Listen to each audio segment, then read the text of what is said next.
শুনছেন সবসময়ের রেডিও ফুর্তি ঘড়িতে সময় রাত 11:59।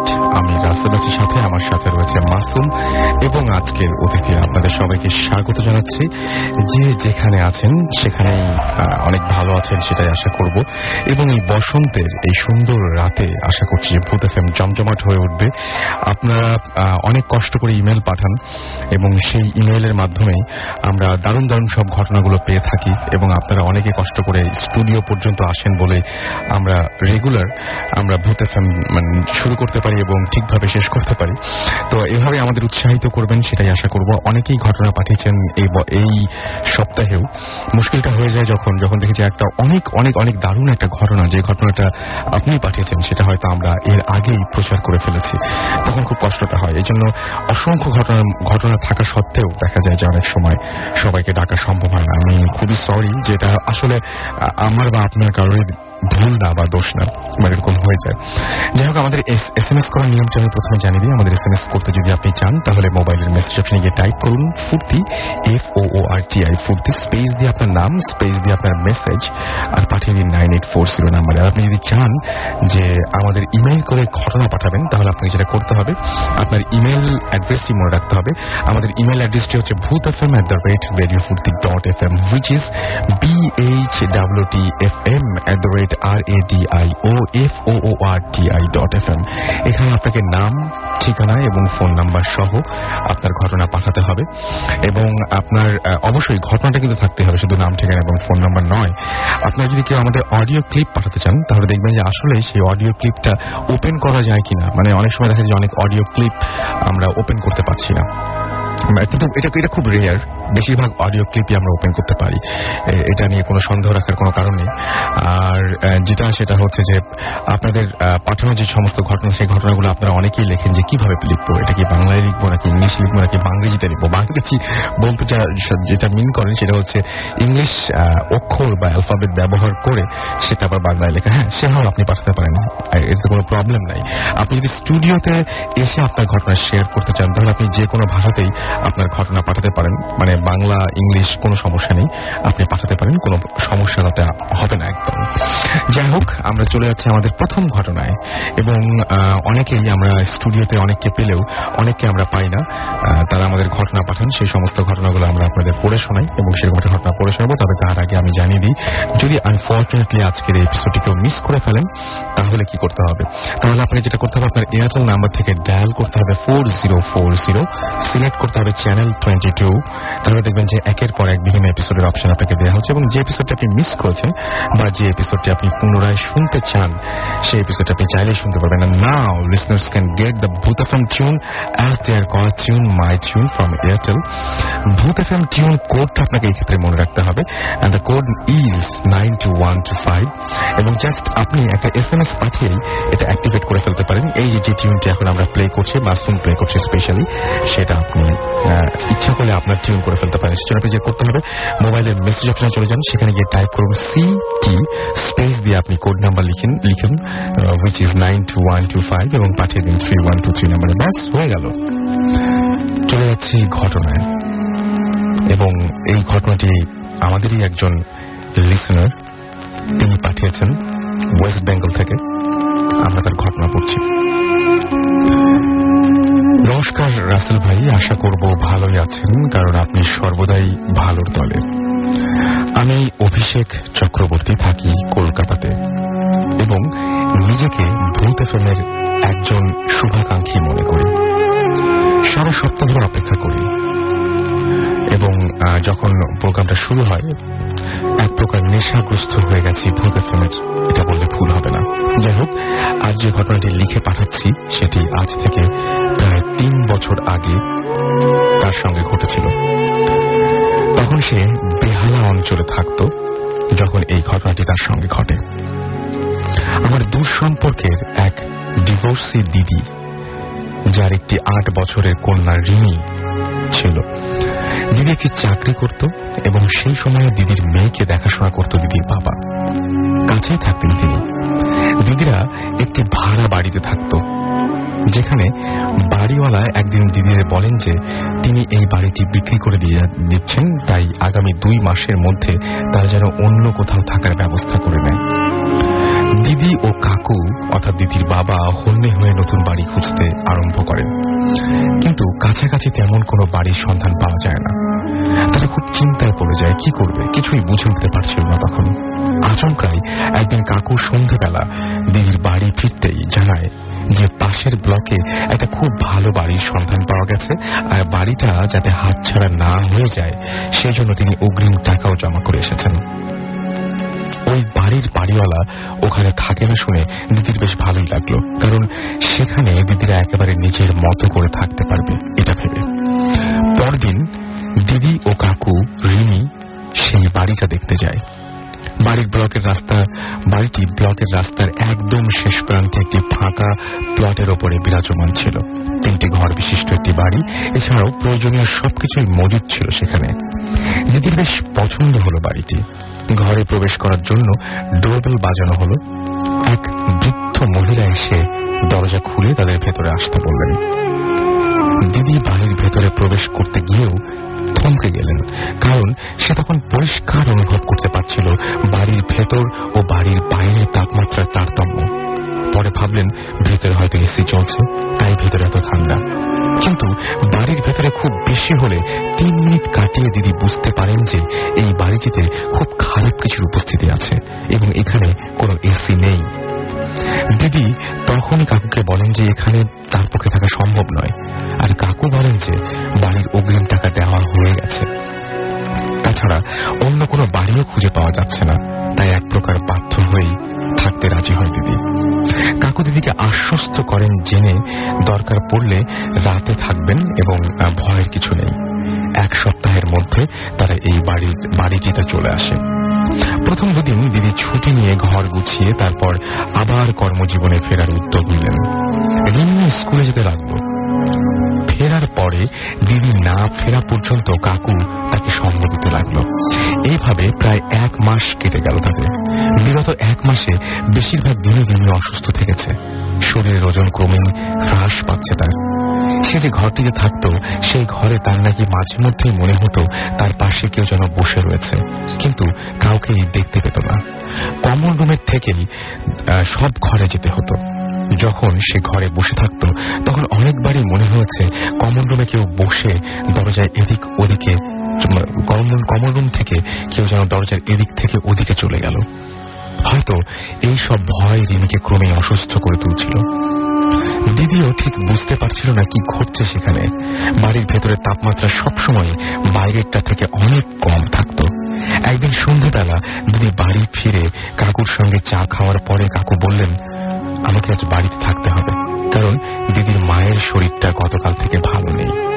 কাকু দিদিকে বিদায় জানিয়ে চলে গেলেন। দিদি রিমিকে নিয়ে রিমির ঘরে বসে ঘুম পাড়াচ্ছিলেন। ঘরের আলো বন্ধ করে ঘরের দরজা একটু ফাঁক ছিল, যাতে কমন রুমের অল্প আলো ঘরে আসতে পারে। কিছুক্ষণ পরে রিমি ঘুমিয়ে পড়ে। দিদি এবারে বাদবাকি কাজ সারার জন্য উঠতে যাচ্ছিল। ঠিক তখনই দিদি চোখের সামনে ঘরের দরজাটা সশব্দে বন্ধ হয়ে যায়। দিদি ভাবে হয়তো হাওয়াতে দরজা বন্ধ হয়ে গেছে। দিদি আবার দরজা খুলে রান্নাঘরের কাজ সারতে থাকেন। এমন সময় খুব জোরে আবারও দরজাটি বন্ধ হয়ে যায় এবং ভেতরে রিমি খুব চিৎকার করে কাঁদতে থাকে। দিদি দৌড়ে গিয়ে দরজা খুলে রিমিকে ঘরের বাইরে নিয়ে আসে। সেই সময় দিদি অনুভব করতে পারছিল যে তার খুব কষ্ট হচ্ছে, কেমন যেন দম বন্ধ হয়ে আসছে। রিমিও কিছু একটা দেখে প্রচন্ড ভয় পেয়েছে, সেটা তার চোখ মুখ দেখে স্পষ্ট বোঝা যাচ্ছিল। পরের দিন বাড়ির জিনিসপত্র হঠাৎ করেই উধাও হয়ে যেত, যদিও সেগুলি পরে পাওয়া যেত এমন সব জায়গা থেকে সেখানে সেগুলি থাকার কথাই ছিল না। দিদি ভাবত এগুলো হয়তো রিমির কারসাজি। রিমি এর পরে মাঝে মাঝে কিছু একটা দেখে দিদিকে দেখানোর চেষ্টা করত, কিন্তু দিদি কিছুই দেখতে পেত না। এমনকি সে যখন নিজের ঘরে আপন মনে খেলা করত তখনও মাঝে মাঝে খুব ভয় পেত এবং ভয় পেয়ে দিদিকে বলতো যে তার ঘরে কেউ একজন তাকে দেখছে, কেউ একজনকে দেখেছে।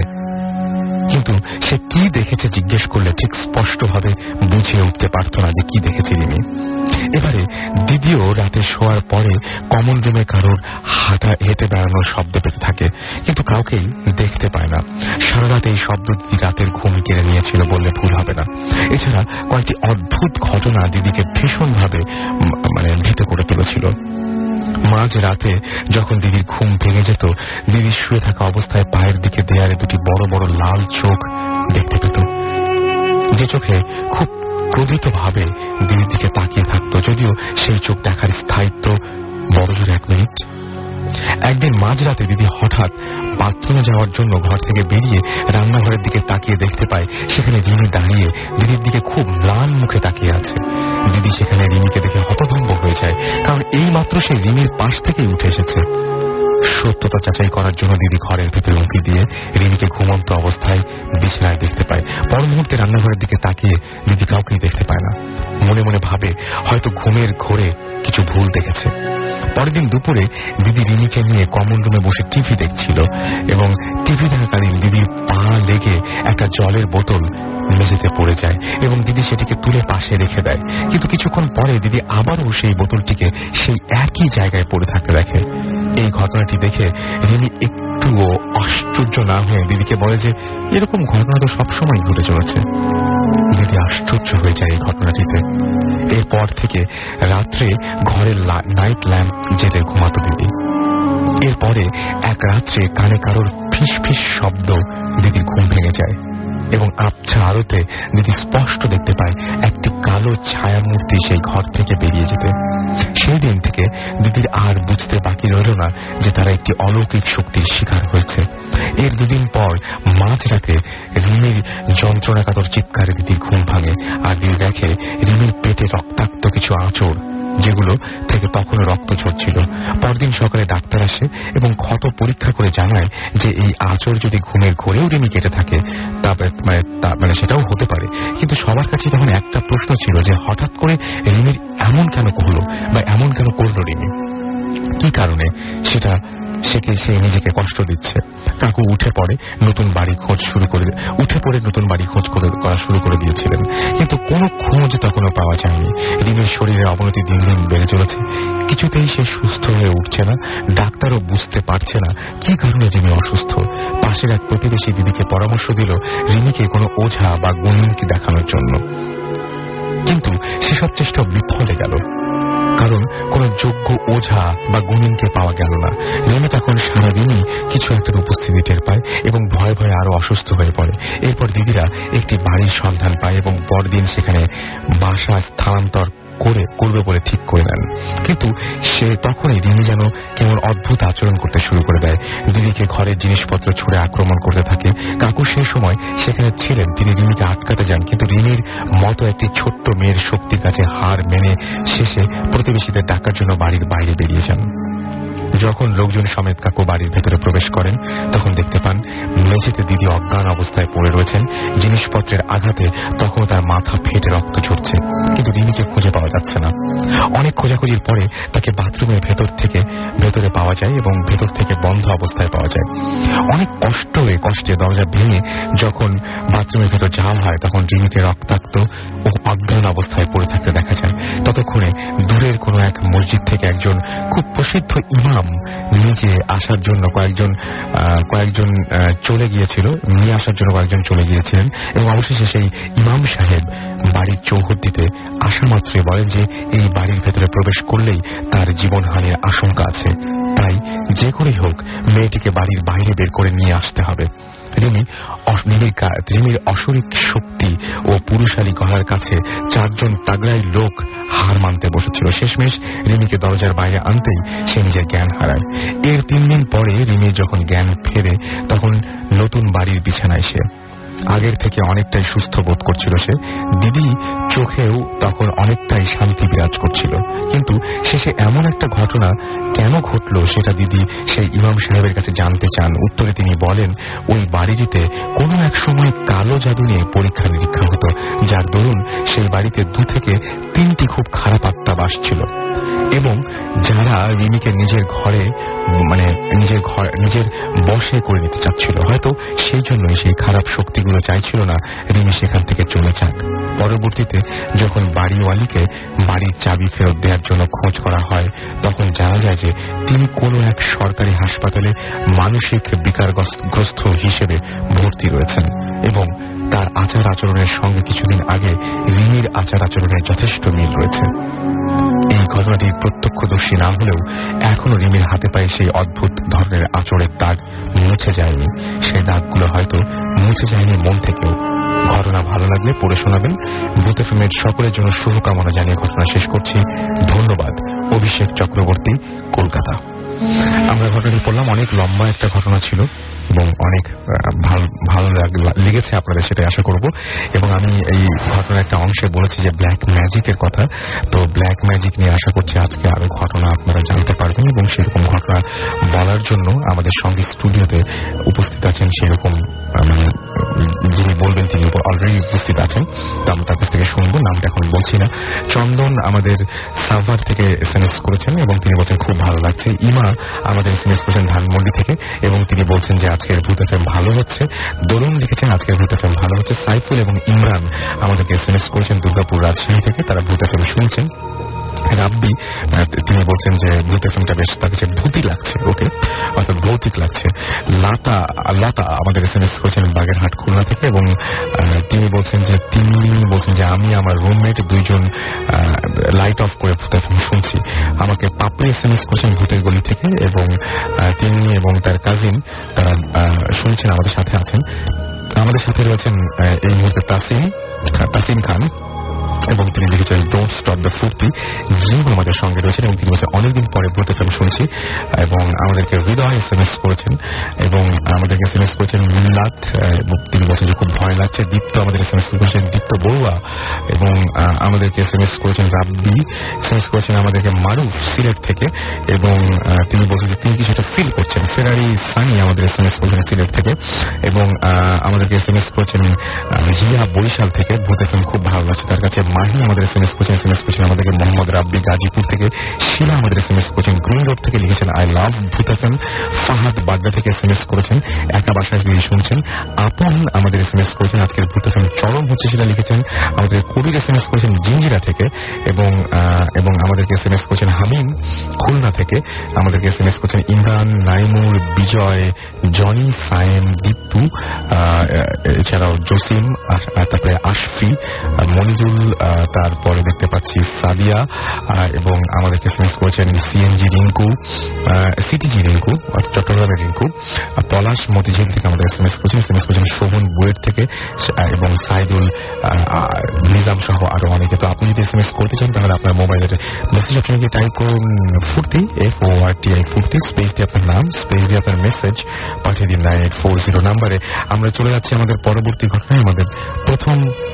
আমাদের যে অতিথি আজকের সেই অতিথির কাছে এবং তার কাছে আমরা প্রথমেই জানতে চাইবো তার পরিচয়। আপনি আপনার নামটা বলুন এবং আপনি কোথা থেকে এসেছেন প্লিজ একটু যদি বলতেন। আমি হৃদয় চৌধুরী, আমি বসুন্ধরা আবাসিক এলাকা থেকে এসেছি। আমি নর্থ সাউথ ইউনিভার্সিটিতে BBA পড়ছি। ওকে, আপনার ঘটনায় চলে যায় না? জি, আমার ঘটনাটি অ্যাকচুয়ালি ঘটে আপনার 2011 সালে 21শে জানুয়ারিতে। তখন আমরা এর আগে যেহেতু নজরুল ইউনিভার্সিটিতে ভর্তি হই তখন আমরা 5 জন ফ্রেন্ড, আমার বাড়ি ফেনীতে, তো আমার 5 জন ফ্রেন্ড আসি বসুন্ধরাতে থাকার জন্য। বসুন্ধরাতে একটা ফ্ল্যাট ভাড়া নিয়ে আমরা 5 জন ফ্রেন্ড উঠি। তো এর মধ্যে আমার ফ্রেন্ড রাজু, ও একটা মেয়েকে ভীষণভাবে ভালোবাসতে শুরু করে, যে কিনা আমাদের ভার্সিটিরই। তো এক পর্যায়ে মেয়েটির অন্য এক জায়গায় বিয়ে ঠিক হয়। তো সে কারণে রাজু ফ্যামিলি ডিপ্রেশন এবং কষ্ট পেয়ে এক পর্যায়ে সে সহ্য করতে না পেরে আত্মহত্যা করে। তো এতে আমরা সব ফ্রেন্ডে অনেক কষ্ট পাই। বেসিক্যালি আমি, কারণ ও আমার খুব ভালো ফ্রেন্ড ছিল এবং সবসময় আমার বিপদে আমাকে অনেক হেল্প করতো। তো এতে আমি অনেক কষ্ট পাই আর ওকে অনেক মিসও করতে থাকি। তো এরকম 2011 সালে 21শে জানুয়ারিতে আমি দুপুরবেলায় বাজার করে বাসার দিকে আসতেছিলাম। তো বেসিক্যালি দুপুরবেলায় বসুন্ধরাতে মানুষজন এমন থাকে না, রোড ঘাট একটু ফাঁকা থাকে। তো আমি আসতেছিলাম রিক্সা করে, তো একটা রিক্সা আমাকে খুব জোরে পাস করে। তো পাস করার সময় সামনে থেকে একটা গাড়ি খুব স্পিড আসতে থাকে। আমি গাড়িটিকে লক্ষ্য করি। তো পরে হঠাৎ করে আমি আমার হাতে ডান সাইডে দেখি যে আমাকে রাজু ডাকতেছে। এখানে বলে রাখা হলো যে রাজু সুইসাইড করে আপনার 11 জানুয়ারিতে আর ঘটনাটি ঘটে আমার সাথে 11 জানুয়ারিতে সেম মান্থে। তো গাড়িটি সামনে থেকে আসতেছিল। তো হঠাৎ করে আমার হাতের ডান পাশে দেখি যে রাজু আমাকে ডাকতেছে, হৃদয় তুই কই যাস, দাঁড়া আমি তোর সাথে যাব। আমি অবাক হয়ে যাই। হঠাৎ সাথে সাথে মামাকে বলি যে রিক্সাওয়ালাকে বলি যে মামা দাঁড়াও। মামা দাঁড়ায় সাথে সাথে ঠিক তখন একটা বিকট শব্দ হয় এবং সামনে তাকিয়ে দেখি যে গাড়িটি স্পিড আসতেছিল সেটি ওই রিক্সাটিকে অ্যাক্সিডেন্ট, ওটার সাথে একটা অ্যাক্সিডেন্ট হয় এবং খুব সাংঘাতিক একটা অ্যাক্সিডেন্ট হয়। তো আমি হঠাৎ করে আবার আমার ডান সাইডে তাকিয়ে দেখি যে রাজু নেই। তো আমি কিছু না বুঝে বাসার দিকে চলে আসি। তবে আমি এখানে এটাই মনে হলো যে ওই রিক্সার জায়গায় যদি আমি থাকতাম বা রাজু আমাকে যদি না ডাকতো তাহলে হয়তো ওই অ্যাক্সিডেন্টটা আমার সাথে হতো। ট্রু, মানে সেটা হতেই পারতো হয়তো, এবং আপনার সেই জন্যই মনে হচ্ছে আপনার সবচেয়ে ক্লোজ ফ্রেন্ড চরম একটা বিপদের হাত থেকে আপনাকে পরে হয়তো আমাকে হেল্প করার জন্য এগিয়ে আসছে। তো আমরা থ্যাংক ইউ আপনার প্রথম ঘটনার জন্য, এবং আমরা পরবর্তী ঘটনাতে আবারও যাব, তবে তার আগে আরেকটা ঘটনা শুনে আসবো। তবে তারও আগে আমাদের লাগবে ছোট্ট বিজ্ঞাপন বিরতি, সুতরাং অবশ্যই আমাদের সঙ্গে থাকবেন, কোথাও যাবেন না, খুব ছোট্ট একটা বিরতি, এবং বিরতির পরে আমরা আবারও ফিরে আসছি। সো স্টে টিউনড রেডিও ফুর্তি অ্যান্ড ডোন্ট স্টপ দ্য ফুর্তি। ফুর্তি বৎস, তুমি এখানে ইহস্থলে কি হেতু কালক্ষেপণ করিতেছ? কহিতেছি কিরূপ মহৎ কর্ম সাধিবার গুরুদায়িত্ব পালনের নিমিত্তে বর্তমানে নিযুক্ত রহিয়াছ। কি বলেন? বুঝলাম না বস। উহাদের হইতে অধিক বুঝাইয়া বলিবার মাত্রাধিক্য আবশ্যিকতার কোনরূপ কার্যকারণ খুঁজিয়া পাইতেছি না বালক। মানে আঙ্কেল একটু সাবটাইটেল দিয়ে বলুন প্লিজ, বুঝি না। কথা বুঝতেও সাবটাইটেল? আগেই বলেছিলাম এয়ারটেল সিমটা বন্ধ করে ভুল মানুষের দলে জয়েন না করতে। আরো বিপদে পড়ার আগে বন্ধ থাকা এয়ারটেল সিমটা চালু করে 19 টাকা রিচার্জ করো, আর প্রতিবার 1 টাকার কথা বলে ফেরত নাও 4 টাকা। এখন সিমটা চালু করো মামা। বিস্তারিত জানতে কল 1212 ফ্রি। হানিমুনে কোথায় যাওয়া যায় হানি? বাড়ির ছাদে, পকেটে চলছে টানাটানি। You are so funny. এই নাও মোজো। হানিমুনে doesn't need money. Mojo valentine's offer, ঘটনা সত্যি। এবার মোজো নিয়ে যাবে হানিমুনে আপনার স্বপ্নের বিচে। মোজো 500 মিলি খেলেই মরিশাস, লন্টাউই কিংবা Pattaya beach, 5 star hotel luxury ছাড়াও থাকছে diamond necklace, LED TV, tab, shopping ও বিউটি পার্লার ভাউচার সহ আরো অনেক উপহার জিতে নেওয়ার দারুণ সুযোগ। মোজো স্পেস, আপনার জেলার নাম স্পেস, বয়স স্পেস, মোজো 500 মিলি বোতলের ব্যাচ নাম্বারটি লিখে পাঠিয়ে দিন 7464 নম্বরে এক্ষুনি। অফার চলবে 31 মার্চ পর্যন্ত। আসল কথাই তো বলা হয়নি। মোজো 500 মিলি 3 টাকা কমে মাত্র 25 টাকায়। মোজো অন্তরে অন্তরে। রেডিও ফুর্তি 88.4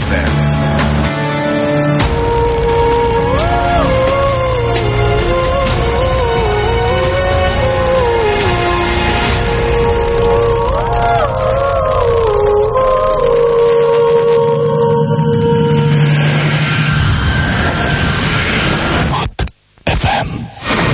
Haunted by Airtel.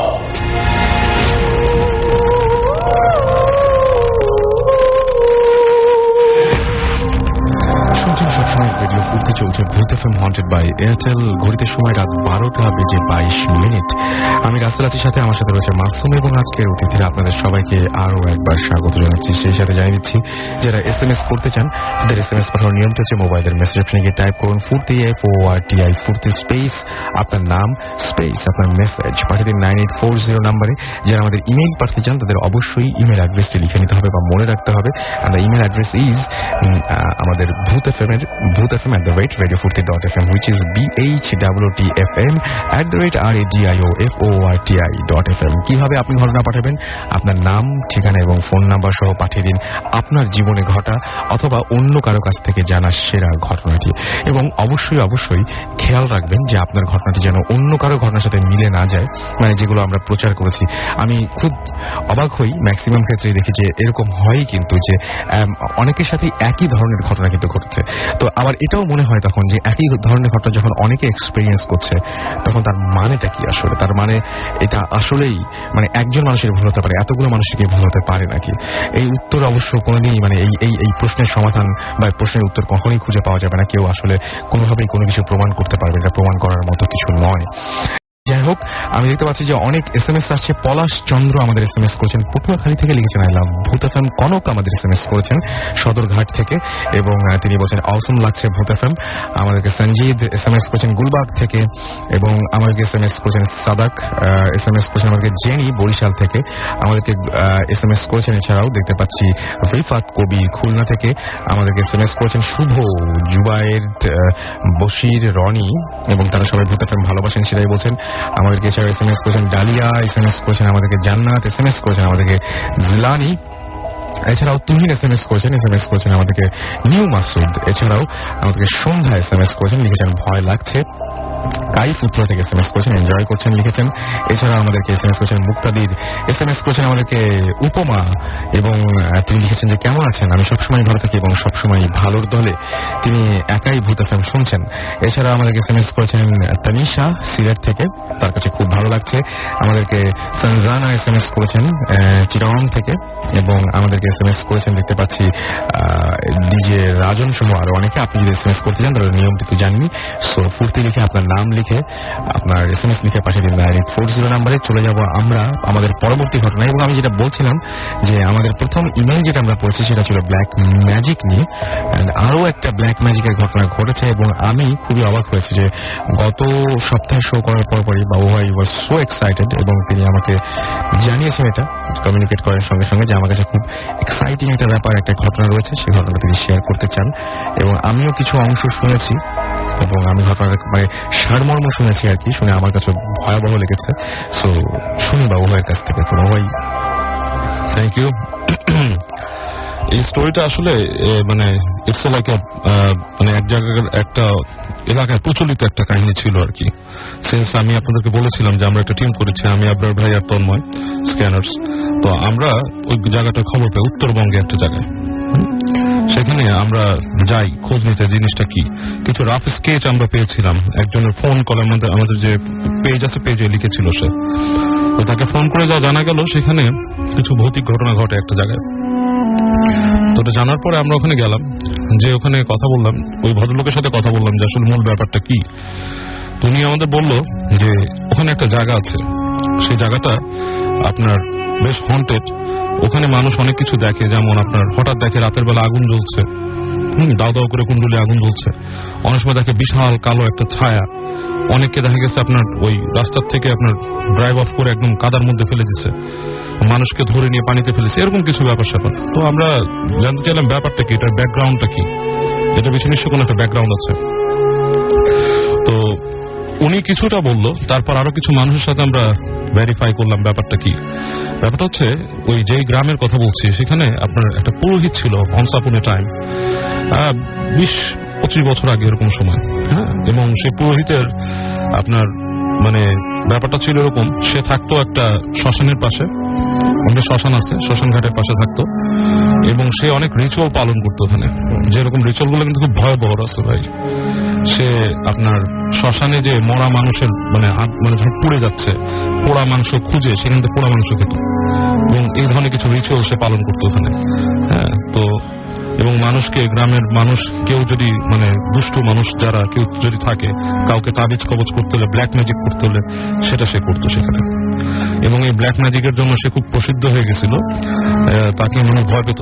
দিনের বেলা সে যদি কোনো জায়গায় যেত, কোনো বাসা বাড়ি সেখানে মানুষ থাকতো না, সে সপ্তাহে 2 দিন ভেট নিত মানুষের কাছে। ভেট নিতে আসতো, তখন মানুষ জিনিস রেখে চলে যেত ঘরের ভিতরে, ওর চেহারাও দেখতো না মানুষ, দেখলেও নাকি অনেকের জ্বর আসতো তাকে দেখলে, এরকম ব্যাপার স্যাপার। বেশ ভয়ঙ্কর একটা লোক। এনিওয়ে, তো সেই ভয়ঙ্কর লোকটা নাকি একবার আপনার একজনের বাচ্চা হারা যায় আর কি ওই গ্রামে। সে বাচ্চাটা হারা যায়, বাচ্চাটাকে পাচ্ছে না। তো এক পর্যায়ে সন্ধ্যার সময়, যখন সন্ধ্যা হয়ে আসে, তখন মানুষ সন্দেহ করে যে বাচ্চাটা কোথায় গেছে। খুঁজতে খুঁজতে আপনার ওরা ওই যে জঙ্গলা জায়গাটায়, যে জায়গাটায় মানে শ্মশানের পাশ থেকে যে একটা জায়গা ছিল যেখানে সে আপনার রিচুয়াল পালন করতো আর কি, ওই জায়গাটা যেয়ে দেখে আগুন জ্বলছে। তো মানুষ সন্দেহ করে ও কি বাচ্চা চুরি করছে, easy up to something like doing any মানে বাজে কোনো রিচুয়াল করবে, সে বলি টলি দেয় ধরনের। তো গ্রামের মানুষ লাঠি সোটা নিয়ে ওখানে যায়। তো ওকে খুঁজে ওখানে পায় না, এবং ওই বাচ্চাটাকে তারা ওখানে পায়, মানে সে ভবিষ্যৎ পড়ে আছে, বাট বাচ্চাটা কোথায় নেই। কিন্তু ওই পুরো ওই যে আপনার সেই তান্ত্রিককে কিন্তু ওখানে পায় না তারা, এবং তান্ত্রিক তখন থেকে ওখানে ভ্যানিশ নাই। তো এরপর থেকে নাকি আস্তে আস্তে এই অঞ্চলে এসব ঘটনা দেখতে পায় মানুষ, যেমন হঠাৎ দেখে ওই দিক থেকে আসতে আগুন জ্বলছে, বাট কিন্তু তান্ত্রিক কিন্তু নাই এখানে, তান্ত্রিকের কোনো খোঁজও নাই। সে ওখানে এসে আপনার যে আগে এরকম ভেট নিত সেরকমও নাই, বা দিনের বেলা হঠাৎ করে কেউ শ্মশানের পাড়ে তাকে আবিষ্কার করতে এরকম কিছু নাই। কিন্তু এই জিনিসগুলো ঘটে, আগুন দেখে, তারপর আপনার যাচ্ছে যে জায়গাটায় যে শ্মশানের এই পাশ থেকে ক্ষেত ছিল, সেই ক্ষেতের ওখানে আপনার বিশাল কালো ছায়া, দেখলে মনে হয় বিশাল একটা পর্দা, কালো পর্দা কেউ টানা রাখছে, এবং সেটা এসে মানুষকে করে ফেলতো আর কি, আপনার চেপে পড়তো। যেমন মানুষের গায়ে যদি একটা বড় চাদর ফেলে দেয় সেরকম কিছু, ধান খেতে নিয়ে যে ড্রাইভার করে। তো এরকম ব্যাপার, এবং এই ব্যাপারগুলো নাকি বেশিরভাগই ঘটে হয় আপনার ফুল মুনে বা নিউ মুনে, এই অমাবস্যা পূর্ণিমা এরকম সময় ঘটে জিনিসগুলো। তো আমরা যেটা করছি, আমি আপনার ভাই এবং তন্ময়, আমরা এটা শোনার পর আমরা মানে একটা প্রাইমারি একটা করার জন্য আর কি, ইনভেস্টিগেশন করার জন্য ওখানে যাই, যে ঠিক ওই জায়গাটায় যাই। বেশ গা ছমছম করে একটা পরিবেশ, মানে আপনারা যখন গেছি তখন পূর্ণিমাও না আবার অমাবস্যাও না, চাঁদ ছিল আকাশে। সো ওই জায়গায় যে আমরা অনেকক্ষণ স্পেন্ড করি, 3-4 ঘন্টার মতো ছিলাম। তো আমরা সেরকম কিছু ওখানে দেখিনি, বাট প্লেসটা ইজ ভেরি স্পুকি। আপনার সেই গাছের পাতা যখন ওরা ফিসফিসানোর মতো শব্দ আসে। তো ফাইনালি আমাদের একটা প্ল্যান আছে যে নেক্সট ডে আপনার সেই এই দিনেই প্ল্যান ছিল, বাট একটু পিছিয়ে গেছে আমাদের কাজের ব্যস্ততার জন্য। হয়তো ওখানে আমরা ঠিক একটা অমাবস্যা বা পূর্ণিমায় ওখানে যাবো। বাট হরিফিক ব্যাপার যেটা, ওই তান্ত্রিকের ব্যাপারে যেটা শুনছি, মানে যেটা আমার কাছে খুবই স্পুকি লাগছে, যে সে নাকি ওই যে আপনার আত্মা লাশ খেত, এবারে এই ধরনের কাজগুলো সে করতো। ওকে, থ্যাংক ইউ সো মাচ আপনার প্রথম ঘটনার জন্য। আমরা আমাদের পরবর্তী ঘটনায় চলে যাই। আমাদের আরো একজন গেস্ট কিন্তু এখানে রয়েছেন তার কাছ থেকে, এবং তার আগে আমরা কিছু SMS পড়বো। আমাদেরকে মিনহা এবং মৌলি SMS করেছেন এবং তিনি বলছেন যে আজকের ঘটনাগুলো অনেক ভালো। আমাদেরকে সাকিব সিদ্ধেশ্বরী থেকে লিখছেন যে ভূত FM অনেক, আচ্ছা তিনি অতটা মনে হয় এনজয় করছেন না, নাকি এনজয়েবল লিখেছেন? আচ্ছা এনজয়েবল লিখেছেন। এছাড়াও ইরা আমাদের SMS করেছেন এবং আমাদেরকে তিনি বলছেন যে আচ্ছা তিনি 1 মান্থের মানে 1 মাসের তার বাচ্চা তাকে নিয়ে ভূত FM শুনছেন। রাফি আমাদের SMS করেছেন এবং তিনি বলছেন যে তিনি এবং তার আম্মু ভূত FM এনজয় করছেন।